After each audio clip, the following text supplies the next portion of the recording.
Assalamualaikum warahmatullahi wabarakatuh, sahabat pemirsa. Saat ini saya Syarifudin Basri, sarjana ilmu komunikasi dari Agung Pos YouTube, sedang berada di ruang yang sangat modern ini, yang disediakan oleh Kepala Dinas Kesehatan Kabupaten Ogan Komering Ilir, yaitu Pak Iwan Setiawan. Selamat sore Pak Iwan. Selamat sore. Bangga rasanya saya berada di ruangan yang nyaman ini, harap saya tertib. Dan Pak Iwan juga saya terima kasih diberikan waktu untuk wawancara eksklusif tentang Dinas Kesehatan di Kabupaten Ogan Komering Ilir. Pak Iwan, mendengar cerita tadi, Pak Iwan ini sejak 2002 di Dinas Kesehatan ini. Artinya masalah-masalah kesehatan tidak asing lagi. Tapi baru 2 tahun menjadi Kepala Dinas Kesehatan Kabupaten Ogan Komering Ilir. Mungkin tentu banyak inovasi tupoksi yang sudah dibangun. Seperti apa? Silakan Pak Iwan bercerita. Terima kasih. Izin Ya. buka masker biar Ya. jaga jarak kan? Ya. Terima kasih. Assalamualaikum warahmatullahi wabarakatuh. Waalaikumsalam warahmatullahi wabarakatuh. Pak Haji Ya. Syarifudin Ya. yang kami hormati, berbicara tentang program Dinas Kesehatan Kabupaten Oki, bahwa kami selaku Kepala Dinas Kesehatan Kabupaten Ogan Komering Ilir mulai tahun 2002 membantu Bapak Bupati dalam bidang kesehatan, Ya. meningkatkan derajat kesehatan masyarakat di Kabupaten Ogan Komering Ilir. Ada beberapa hal program yang menjadi prioritas di Kabupaten Oki, terutama yang memang mempunyai kontribusi terhadap RPJMD, cita-cita yang terhormat Bapak Bupati, Bapak Haji Iskandar SE, dan Bapak Wakil Bupati, Bapak Haji Ja'far Sodik. Mempunyai cita-cita bahwa IPM di Kabupaten Oki di tahun 2024 nanti sebesar 71,24. Artinya sampai target 2024. Iya, habis masa kepemimpinan periode kedua. Ya. Oke. Kalau kita melihat RPJMD tersebut, maka di bidang kesehatan ini IPM itu dipengaruhi 3 faktor: tingkat pendidikan, kesehatan, dan pendapatan per kapita. Di bidang kesehatan, kita selaku OPD Dinas Kesehatan mempunyai program dan intervensi untuk meningkatkan IPM tersebut. Dengan cara apa? Dengan cara salah satunya adalah meningkatkan usia harapan hidup. Kalau IPM kita ini berapa banyak? IPM kita, Ya. IPM kita belum tercapai 71,24, baru mencapai arah sesuai dengan target yang diharapkan. Namun upaya, Tapi bisa tercapai ya? insya Allah dengan strategi yang tepat, Sebelum intervensi, 2024 Pak Iskandar Bupati selesai menjalankan tugas. Iya. Bisa tercapai. insya Allah bisa tercapai. Luar biasa. Karena sudah ada progres yang dilakukan. Salah satunya dari Dinas Kesehatan Kabupaten Oki, meningkatkan usia harapan hidup. Itu upaya dalam rangka meningkatkan derajat kesehatan masyarakat menuju IPM yang 71,24 tadi. Kita dalam upaya meningkatkan usia harapan hidup mempunyai program intervensi dari hulu, yaitu menghindari kematian dan meningkatkan derajat kesehatan. Bagaimana menghindari kematian, terutama kematian ibu melahirkan, kematian bayi, dengan cara pemantauan ibu hamil di Kabupaten Ogan Komering Ilir secara kolaborasi. Yang dituangkan Artinya sejak dini. yang dituangkan dalam Perbup nomor 34 tahun 2021, kita bergerak untuk melaksanakan pencegahan ini, upaya preventif dari hulu, yaitu memantau seluruh ibu hamil di Kabupaten Oki, bagaimana kondisinya, bagaimana cara edukasi ibu hamil menjaga kesehatannya. Pemantauan langsung Dinas Kesehatan. Pemantauan langsung dari Dinas Kesehatan melalui multimedia. Nah, itu. Kemudian pemantauan langsung oleh bidan desa, dan bidan desa juga pemantauan dengan multimedia. 300 sekian desa, semuanya ada bidan desa. 327 desa ada bidan desa. Bidan desa mempunyai strategi, yaitu dengan cara setiap bidan desa mempunyai grup WA. Jadi ibu hamil di wilayah desa satu grup WA dengan bidan desa. Di sinilah strategi kita agar ada pemantauan, ada komunikasi ibu hamil. Sekaligus mungkin inovasi mereka akan terbuka. Inovasi mereka akan terbuka. Jadi ada kecenderungan ibu hamil akan berkonsultasi kapanpun dimanapun melalui WA. Kalau dulu ya. Dengan cara ibu hamil datang ke puskesdes, ke Ya. posyandu, butuh waktu, butuh tenaga dan Ya. sebagainya. Ya. Kalau belum jadwal puskesdes, kalau Ya. di malam hari, bagaimana? Nah, ini kita upayakan program inovatif, yaitu setiap bidan desa mempunyai grup WA untuk komunikasi, edukasi, Ya, ya. kapanpun dimanapun. Malam hari, 320 desa, berapa bidan desa per desa? satu Berapa orang bidan? kita menjadi satu orang penanggung jawab. Penanggung jawab. Masih ada pembantu-pembantunya. Kalaupun kelebihan Untuk bidan desa informasi. bisa. Tapi ini 327 desa. Ya. Setiap bidan desa mempunyai grup WA. Di sini ada komunikasi. Iya, iya. Nah, bagaimana strateginya agar tidak ada jarak antara ibu hamil dengan bidan desa, terjadi komunikasi dengan Ya. baik, pemantauan. Ya. Nanti ketika sudah berkomunikasi di grup WA, kalaupun ibu hamil tidak bertanya, bidan desa yang memberikan informasi. Menjelaskan. Ya. Ibu hamil harus Ya. baiknya mengkonsumsi sayur, Ya, ya. buah, dan daging dan sebagainya. Artinya semacam jemput bola bidan desa. Betul. Ya. Nah, itu pemantauan secara multimedia. Ya. Kemudian pemantauan langsung bidan desa apabila ibu hamil itu sudah memberikan informasi bahwa ada keluhan segala macam, maka bidan desa akan berkunjung Ya. ke rumah. Langsung Ya. Apabila ada kegiatan posyandu, maka bidan desa akan memeriksa ibu hamil di Ya, posyandu. ya, ya. Atau ibu hamil yang berkunjung ke puskesmas atau puskesmas. Ya, ya. Itu yang Ya. dilakukan di desa. 327 desa. Desa. Kemudian bidan desa mempunyai grup WA dengan bidan koordinator di puskesmas. Ya. Ini juga memberikan edukasi motivasi kepada bidan desa. Artinya di desa itu ada koordinator. Iya, Di kecamatan. di kecamatan Ya. untuk memantau kinerja. Iya. Kalau bidan desa banyak ibu hamil bertanya tidak menjawab, ya ini Ya. kinerjanya dipertanyakan ini. Dipantau oleh Biko tadi, bidan koordinator. Oh, Iya. bidan desa kenapa ada pertanyaan itu kok tidak dijawab? Nah, seperti itu saling. Efektif itu semua. Iya, efektif. Kita lakukan pemantauan itu. Kemudian di tingkat kabupaten, di ruangan ini, inilah ruang pemantauan ibu hamil. Ada 18.942 ibu hamil di komputer itu. Luar biasa. Melalui aplikasi yang ada, semua ibu hamil terdata. Ya.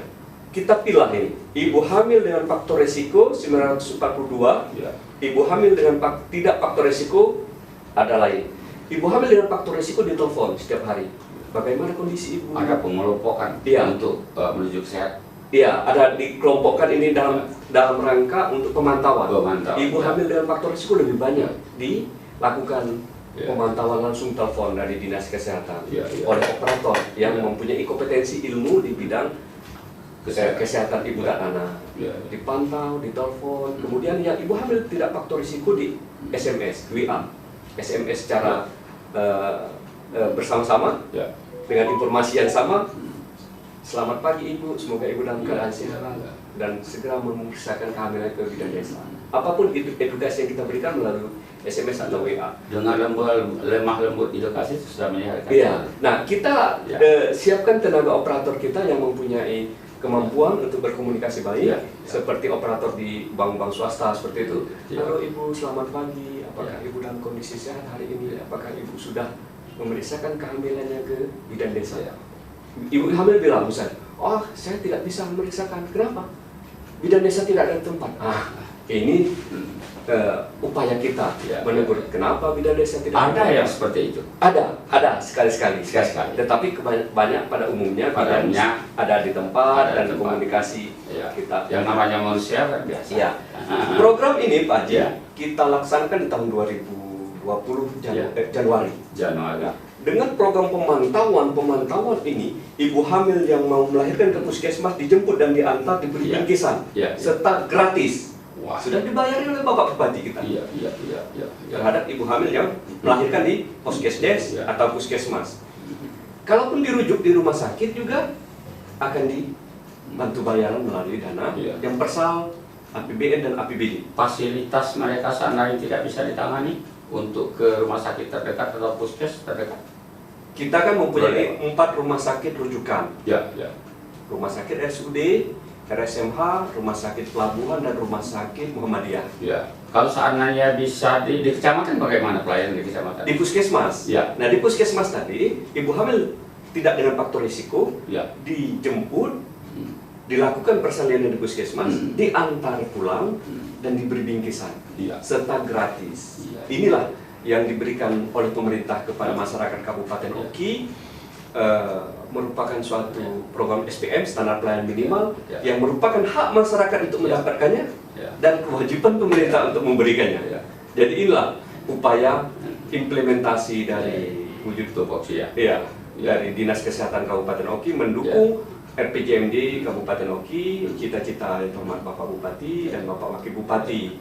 Kita implementasikan, kita breakdown program besar ini ke program implementasi berdasarkan pengalaman selama di berlakunya aturan itu, pelayanan seperti itu, kendala apa yang mendasar pernah terjadi? Oke. Yang pasti Pak Haji, setelah kita laksanakan di tahun 2020 yang merupakan cita-cita kita, bahwa di awal kita menyatakan bahwa keinginan kita zero kematian ibu dan kematian bayi. Ternyata setelah kita lakukan dalam 1 tahun itu, alhamdulillah terwujud cita-cita. Persentasenya zero? Zero, tidak ada kematian ibu melahirkan di Kabupaten Oki di tahun 2020. Kematian bayi biasanya ada 35 bayi, 40 bayi. Di tahun 2020 ada 5 bayi yang meninggal. Nah, ini berarti apa? Kemajuan besar itu. Kemajuan signifikan itu. Tidak, kematian itu dikarenakan oleh keterlambatan, tidak terjadi lagi.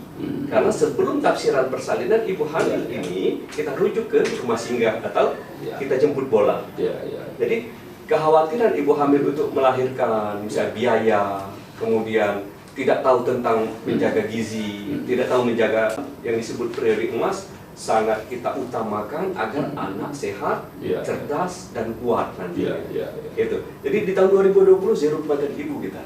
Semua biaya-biaya itu dari APBD. Semua biaya persalinan itu dari APBN dan APBD. Sinergi. Sinergi. Selain dari itu mungkin ada faktor-faktor yang mungkin menghambat mungkin. Jadi yang menjadi permasalahan kita adalah wilayah Kabupaten Oki 19.000 km ini sangat luas, 75% dari rawa-rawa. Pemantauan ini otomatis ada permasalahan. Ini yang mungkin ingin saya tanyakan. Banyak rawa-rawa. Lebih luas rawa-rawa daripada darat. Betul. Menjadi kendala kan? Itu yang menjadi kendala. Jadi perlu ada biaya khusus untuk menjangkau yang jauh, seperti misalnya di Kecamatan Air Sugihan, Desa Sungai Batang. Itu paling jauh perbatasan Bangka dan Kabupaten Oki. Sangat memerlukan biaya dan waktu untuk. Kalau seperti itu pakai kendaraan apa ya? Speedboat. Speedboat. Ke Palembang dulu atau langsung ke Palembang dulu? Ke Palembang. Tapi dengan adanya multimedia, ibu hamil yang mempunyai HP, ini tidak ada kendala. Bukan kendala. Untuk memantau, memberikan edukasi, memantau kondisi ibu ini. Apabila sudah tafsiran persalinan ataupun kondisi ibu ini ada keluhan, ini akan segera diketahui oleh petugas kesehatan. Jadi dipantau. Ini kan kolaborasi sesuai dengan Perbup itu. Bukan hanya tugas Dinas Kesehatan, di situ dituangkan tugas Pak Camat seperti apa, tugas Pak Kades seperti apa. Artinya kolaborasi. Lurah seperti apa, Ketua TPPKK Kecamatan seperti apa, Ketua TPPKK Desa seperti apa. Di bawah kendali Ketua TPPKK Kabupaten. Secara kolaborasi memantau ibu hamil. Misalnya di suatu desa yang jauh, ada ibu hamil, rumah jauh dari perkampungan, suami kerja, bisa merantau, ini tidak ada yang mantau. Kecuali pemerintah daerah, pemerintah kecamatan dan desa diberitahukan kepada petugas kesehatan ada ibu hamil di sana. Oke, mungkin fasilitas sudah terpantau. Tadi bagaimana dengan obat-obatan? Terima kasih. Dengan program yang diberi tajuk ini Revolusi KIA, program Revolusi KIA, itu kita alhamdulillah dibantu oleh CSR, BRI di tahun 2021 ini dibantu 5 unit ambulans, 5 unit USG senilai 1,6 miliar cuma-cuma. Karena apa? Artinya dibagikan ke daerah-daerah? Ke puskesmas. 10 puskesmas mendapatkan itu. Selain pemerintah Kabupaten Oki, Bapak Bupati dan Bapak Wakil Bupati juga menganggarkan ambulan dan dialokasikan ke puskesmas yang lain. Jadi perhatian pihak lain, pemerintah di luar pemerintah, CSR BRI ini melihat program ini memang nyata.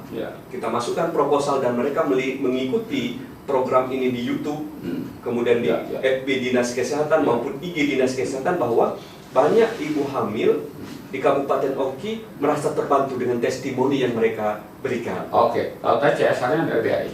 Saya juga pernah membuat berita itu waktu penyerahan ambulan. Bagaimana CSR dari perusahaan yang lain yang besar di Kabupaten Ogan Komering Ilir? Ya, mungkin belum mengarah ke program ini, masih program yang lain. Sementara yang membantu di bidang kesehatan untuk Revolusi KIA baru BRI, tapi perusahaan lain juga membantu saat pandemi COVID, seperti Okipat, kemudian perusahaan-perusahaan yang lain juga membantu pengadaan oksigen, misalnya kan, dan obat seperti Bang Sumsel juga membantu dulu.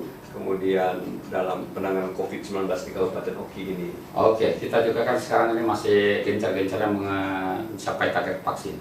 Bagaimana Kabupaten Ogan Komering? Alhamdulillah Pak Berkudin, bahwa di Kabupaten Oki per 31 Desember sudah mencapai lebih dari 70% dengan kolaborasi bersama pemerintah Kabupaten Oki, TNI dan Polri. Tiga institusi besar ini melaksanakan secara bersama-sama dengan dukungan masyarakat di Kabupaten Oki secara maksimal. Kita sudah melampaui target pemerintah 70% di tanggal 31 Desember kemarin. Bisa 100% lah? Insya Allah. Karena sekarang lagi kita fokus vaksinasi COVID-19 untuk anak usia 6-11. Jadi ini sama-sama berjalan. Untuk anak ini sudah berjalan. Persentase untuk anak sudah lagi progres. Sekarang progres perjalanan 14 hari target kinerjanya. Ini baru jalan 3 hari. Dalam catatan berapa ratus ribu? 85.932 jumlah anak yang akan divaksin usia 6-11 tahun. Sambutan masyarakat tentang vaksin luar biasa, karena masyarakat tidak menghendaki anak kesayangannya sakit COVID. Masyarakat sendiri bagaimana? Masyarakat luar biasa yang juga. Usia yang sudah dewasa masyarakat umum kita laksanakan kegiatan vaksinasi ini secara bertahap memang. Mereka mendatangi fasilitas kesehatan, kemudian gerai-gerai vaksin baik dari Dinas Kesehatan maupun TNI dan Polri.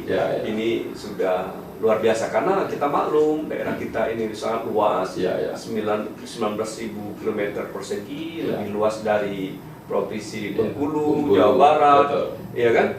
Kalau kabupaten lain mungkin tidak terlalu. Ogan Ilir kan 6 kali katanya. Iya, 6 kali lebih luas Kabupaten Oki. Karena itu dengan sebaran masyarakat yang jauh kan, kita misalnya melaksanakan kegiatan di sini di ujung dusun masih harus didatangi. Itu memerlukan waktu dan tenaga. Ada kendala mendasar tentang vaksin selama masa vaksin?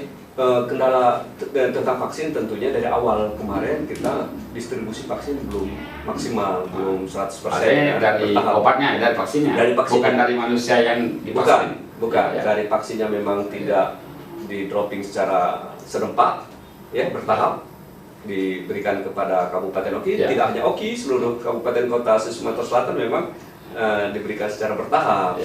Oleh karena itu kendala vaksin ini memang suatu kendala. Tapi sekarang tidak lagi sepertinya.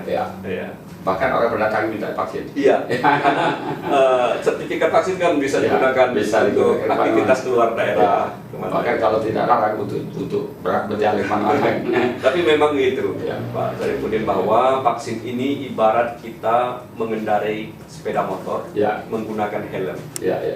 Andaikan terjadi kecelakaan yang tidak kita hendaki, tetap terjadi kecelakaan, maka minimal kepala kita yang rawan ini akan terhindar dari benturan untuk menghindari kejadian yang lebih fatal lagi. Demikian vaksin ini seperti helm, menjaga badan kita. Kalau mau kena COVID tetap kena COVID. Namun ketika sudah divaksin, kita resiko ada antisipasi. Resiko terhadap kejadian buruk akibat vaksin COVID ini akan terhindar karena vaksin. Seperti itu kira-kira. Pak Iwan, luar biasa pemirsa, penjelasan dalam waktu yang singkat tapi sudah luas pengetahuan yang kita dapatkan untuk menjaga kesehatan di rakyat Kabupaten Ogan Komering Ilir. Mungkin ada saran, pendapat kepada masyarakat, kepada pemerintah tentang kesehatan ini, silakan Pak. Oke, terima kasih. Bahwa menjaga kesehatan itu lebih penting.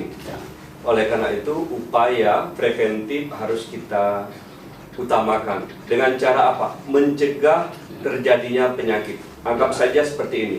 Sekarang kita lagi musim hujan.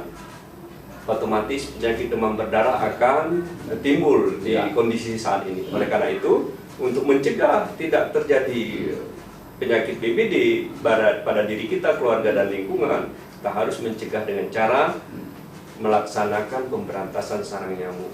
Jangan biarkan air tergenang di sekitar rumah kita akibat hujan. Jadilah diri kita sebagai petugas pemantau jentik di rumah sendiri. Itu yang penting.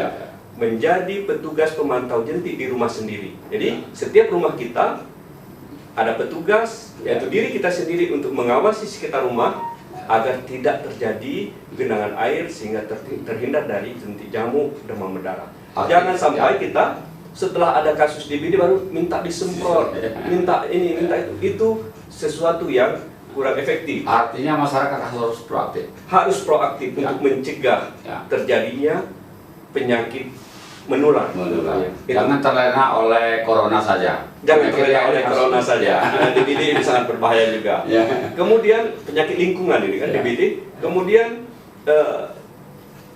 cegah penyakit tidak menular pada diri kita dengan cara deteksi pemeriksaan secara mandiri. Periksa kolesterol, periksa gula darah, periksa tekanan darah terhadap diri kita. Itu supaya upaya kita untuk memantau bahwa diri kita dalam kondisi sehat atau akan terjadi pemburukan karena penyakit. Menjaga sedini mungkin. Menjaga sedini mungkin itu. Jadi rajin meng-check up diri kita secara mandiri, kemudian menjaga lingkungan kita secara mandiri. Itu sudah cukup upaya untuk mencegah penyakit menular dan penyakit tidak menular. Jangan lupa olahraga.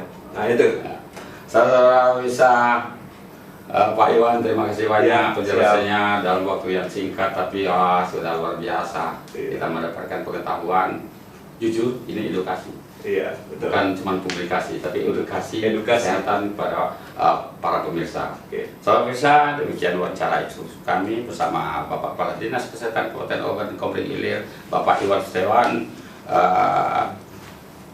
MSI, SKM MKes. Lebih kurang mohon maaf, ber Allah, kami mohon ampun. Wassalamualaikum warahmatullahi wabarakatuh. Waalaikumsalam warahmatullahi wabarakatuh.